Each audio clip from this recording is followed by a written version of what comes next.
Actually ଗୋଟେ କରିବା କଥା କଣ କହିଲେ, ପ୍ରେମୀ ଯୁଗଳଙ୍କ ପାଇଁ ସବୁ ରୋଜ ଡେ ପ୍ରପୋଜ ରଖିବେ।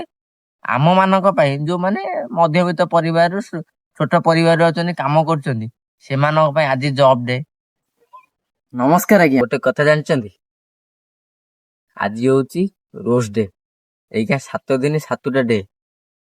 ମୁଁ ଖାଲି 3ଟା ଜାଣିଛି, ମନେ ଅଛି ମୋର, ଯେ ଶୁଣିଛି ରୋଜ ଡେ, ପ୍ରପୋଜ ଡେ, ଆଉ ଗୋଟେ କଣ ଭ୍ୟାଲେଣ୍ଟାଇନ ଡେ, ଏତିକି।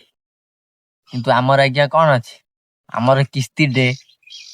ଆଜି ଘରେ ପରିବା ନାହିଁ ତା ଡେ, କାଲି ପଇସା ନାହିଁ ତା ଡେ,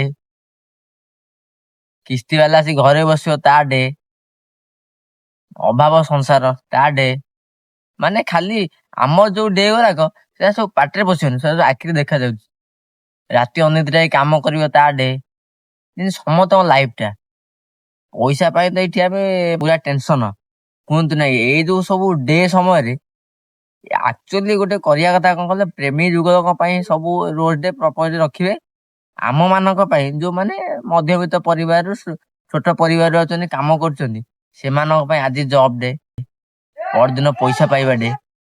ଏଇସବୁ ଡେ ଆଉ କଣ, ଏଇ ଡେ ରେ ହେଇକା ଆମ ଜୀବନ ଯାଉଛି ଆଉ କଣ, ଆଉ କିଛି ନାହିଁ। ସକାଳ ସନ୍ଧ୍ୟା ଖାଲି ଦୌଡା ଡେ। ଜୀବନ ସେମିତି ଦୌଡୁଛି, ଆମେ ରେଷ୍ଟ ନେଇପାରୁ। ଆଉ କଣ କହିବି ଆଜ୍ଞା, ଯାହା ଆପଣ ମାନଙ୍କ ଇଚ୍ଛା ଆଉ।